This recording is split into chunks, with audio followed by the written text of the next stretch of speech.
আসসালামু আলাইকুম। আশা করি সবাই অনেক ভালো আছেন। পঞ্চম শ্রেণীর আরেকটি নতুন গণিত ক্লাসে সবাইকে স্বাগতম। আজকে ক্লাসে আমরা শিখব কিভাবে মা এবং পুত্রের বয়সের যে অঙ্কগুলো আছে সেগুলো কিভাবে সমাধান করতে হয়, অথবা পিতা এবং পুত্রের বয়স দেওয়া থাকলে সেগুলো কিভাবে সমাধান করতে হয়, তো সেগুলি আজকে দেখব। তো প্রথম প্রশ্নটা হচ্ছে তোমাদের অনুশীলনী 3 এর পৃষ্ঠা নং 20 এর 10 নং অঙ্কটা। প্রশ্নটা হচ্ছে মা এবং পুত্রের বয়সের সমষ্টি 60 বছর। মায়ের বয়স পুত্রের বয়সের 3 গুণ। তাদের প্রত্যেকের বয়স কত? মানুষ কজন আছে খেয়াল করে, এখানে দুইজন। কে কে আছে? মা এবং পুত্র। তাদের বয়সের সমষ্টি মানে একসাথে 60 বছর। তাদের দুজনের বয়সটা একসাথে করলে 60 বছর পাবো। তারপরে যে লাইনটা আছে সেটা খুবই গুরুত্বপূর্ণ, সেটা একটু ভালো করে খেয়াল করো। লেখা আছে মায়ের বয়স পুত্রের বয়সের 3 গুণ। অর্থাৎ আমরা যদি মায়ের বয়সটা বের করতে চাই তাহলে পুত্রের বয়স লাগবে, তারপর পুত্রের বয়সের 3 গুণ করলে আমরা মায়ের বয়সটা পাবো। তো প্রথমে আমাদের কার বয়সটা লাগবে? পুত্রের বয়স লাগবে। মায়ের বয়স বের করতে গেলে আমাদের পুত্রের বয়স লাগবে। তো আমরা এই ক্ষেত্রে কাজ করব, প্রথমেই ধরে নিব। আমরা লিখব ধরি। আমরা কি ধরে নিব? কার বয়সটা আমাদের প্রথমে লাগবে? পুত্রের বয়সটা আমাদের লাগবে। তো আমরা পুত্রের বয়সটা ধরে নেব। আমরা লিখব ধরি পুত্রের বয়স ক বছর। পুত্রের বয়স তো আমরা জানি না, তাই আমরা পুত্রের বয়সটা ধরে নিব। পুত্রের বয়স হচ্ছে ক বছর।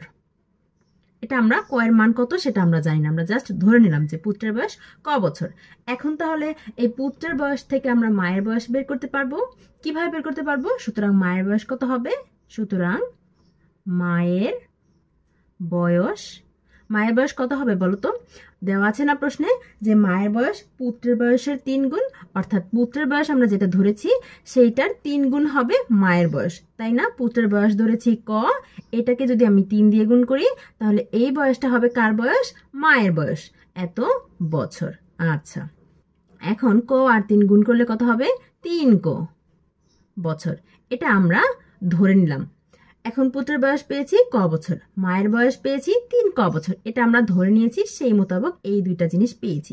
এখন পুত্রের বয়স আর মায়ের বয়স আমরা একসাথে করব। সুতরাং পুত্রের বয়স কত? ক বছর, তারপর যোগ মায়ের বয়স কত? 3 ক বছর। আচ্ছা, এখন প্রশ্নে কি লেখা আছে দেখো তো। মা এবং পুত্রের বয়সের সমষ্টি দেওয়া আছে 60 বছর, একসাথে করে তার মান দেওয়া আছে কত? 60 বছর। তার মানে আমরা যেটা পেয়েছি ক বছর 3 ক বছর, সেটা একসাথে করলে কত হবে এর মান? 60। ঠিক আছে, তাহলে এটা আমরা লিখতে পারি প্রশ্ন মতে। এই জিনিসটা কি? প্রশ্ন মতে এই জিনিসটা আমরা পাই। প্রশ্ন মতে ক আর 3 ক যোগ করলে 60 হবে। এখন আমরা শুধু হিসাব করব, এটা খুবই সহজ। 3টা ক আর 1টা ক যোগ করলে কয়টা ক হবে? 4টা ক সমান 60। এবার খেয়াল করো, এখানে 4 আর ক কি আকারে আছে?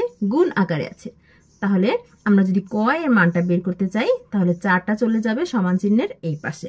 সমান চিহ্নের এই পাশে গেলে কি হবে? গুণ থাকলে ভাগ হয়ে যাবে। ক এর সাথে 4টা কি গুণ আকারে আছে, তাই সমান চিহ্নের এই পাশে চলে গেলে সেটা ভাগ হয়ে যাবে, সেটা 60 এর সাথে ভাগ হয়ে যাবে। আচ্ছা, এবার আমরা সহজেই ক এর মানটা পেয়ে যাব। সুতরাং ক এর মান কত হবে? 60কে আমাদের 4 দিয়ে ভাগ করতে হবে। আমরা এই ভাগটা পাশে রাফও করতে পারি অথবা একেবারে করে ফেলতে পারি। তো প্রথমে 6কে ভাগ করতে হবে 4 দিয়ে। 6 এর মধ্যে 4 কি একবার যায়, 4 একে 4। তারপর 6 পর্যন্ত আরো কত বাকি থাকে? 5, 6 আরো 2 বাকি থাকে। তো ওই 2 আর এই 0, 20। 20 এর মধ্যে 4 কয়বার যায়? 5 বার। 4 5 20। ক এর মান কত পেয়েছি? 15। খেয়াল করো তো, ক কার বছর? পুত্রের বয়স, তাই না? ক হচ্ছে পুত্রের বয়স, তার মানে ক এর মান পেয়েছি 15। তার মানে পুত্রের বয়স কত পেয়ে যাচ্ছি? 15 বছর। এই তো আমরা একজনের বয়সটা বের করে ফেলতে পেরেছি। সুতরাং পুত্রের বয়স কত হবে? পুত্রের বয়স হবে 15 বছর। আমরা পেয়ে গেলাম। এখন পুত্রের বয়সটা যেহেতু আমরা পেয়ে গেছি, পুত্র থেকে আমরা কার বয়সটা বের করতে পারি? মায়ের বয়সটা বের করতে পারি। মায়ের বয়স কত হবে? পুত্রের বয়সকে আমরা 3 দিয়ে গুণ করব। ক এর মান পেয়েছি 15। যদি মায়ের বয়সটা বের করতে চাই তাহলে ক কে 3 দিয়ে গুণ করব, অর্থাৎ 15কে 3 দিয়ে গুণ করব। তাহলে সহজেই আমরা কি মায়ের বয়সটা বের করে ফেলতে পারবো। সুতরাং মায়ের বয়স কত হবে? 3 গুণ 15 সমান 3 15 45। গুণ করতে পারো। 3 5 15 5, হাতে থাকে 1, 3 একে 3 আর 1 যোগ করলে 4 বছর। দেখেছো কত সহজে আমরা বের করে ফেলতে পেরেছি। পুত্রের বয়স 15 বছর এবং মায়ের বয়স 45 বছর। ঠিক একই রকম আরেকটা অঙ্ক তোমাদের বইয়ে আছে, যেটা আছে 16 পৃষ্ঠার 5 নং অঙ্কটা। সেটার প্রশ্ন একটু খেয়াল করো, লেখা আছে পিতা এবং কন্যার বয়সের সমষ্টি 80 বছর। পিতার বয়স কন্যার বয়সের 4 গুণ। তাদের প্রত্যেকের বয়স কত? খেয়াল করো, এখানে প্রথমে তাদের দুজনের বয়সের সমষ্টি দেওয়া আছে 80 বছর। তারপরের লাইনটা বেশি গুরুত্বপূর্ণ, কি লেখা আছে?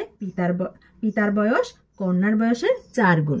পিতার বয়সটা বের করতে গেলে আমাদের কন্যার বয়স লাগবে, কন্যার বয়সের মাধ্যমে আমরা পিতার বয়সটা বের করতে পারবো, তাই না? তো এখানে আমরা কার বয়সটা ধরে নিব? কন্যার বয়সটা ধরে নিব।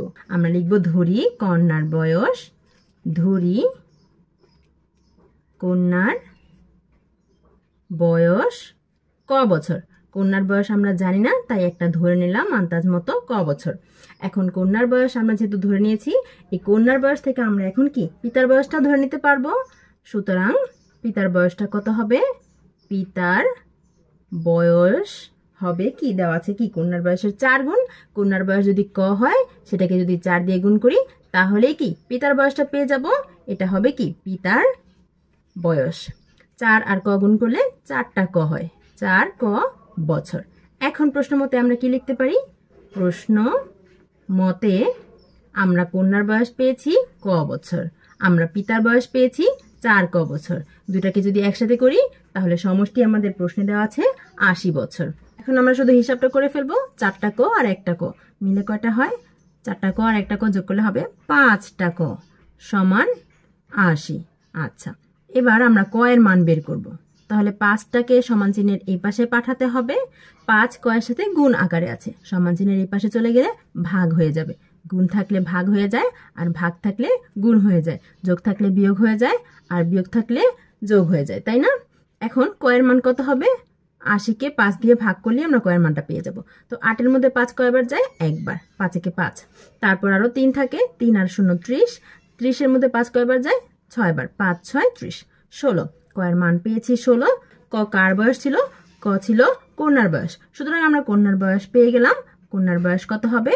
কন্যার বয়স ক এর মান যা পেয়েছি তা, অর্থাৎ 16 বছর। এখন কন্যার বয়স যেহেতু পেয়ে গেছি, তাহলে আমরা এখন পিতার বয়সটাও বের করতে পারবো। পিতার বয়স এখন কত হবে? পিতার বয়স হবে 4 ক। 4 গুণ ক, ক মানে হচ্ছে 16 বছর। এখন গুণটা করে দাও। 4 6 24 এর 4 হাতে থাকে 2, 4 একে 4 আর 2 যোগ করলে 6, 64 বছর। এই তো আমরা সহজেই কন্যার বয়স পেয়ে গেলাম 16 বছর, পিতার বয়স পেয়ে গেলাম 64 বছর। একই রকম দুটো অঙ্ক সমাধান করে দিয়েছি একই নিয়মে। তোমরা এই নিয়মটা একবার বুঝে ফেললে তোমরা নিজেরা বাসায় অঙ্কগুলো করবে, তাহলে এই ধরনের যে কোনো অঙ্ক তোমরা নিজেরাই সমাধান করে ফেলতে পারবে। শিক্ষার্থীরা আশা করি বুঝতে পেরেছো। এতক্ষণ সাথে থাকার জন্য সবাইকে ধন্যবাদ। আজকে বিদায় নিতে হচ্ছে। নতুন গণিত বইয়ের সকল অঙ্কের সমাধান পেতে আমাদের সাথেই থেকো। আল্লাহ হাফেজ।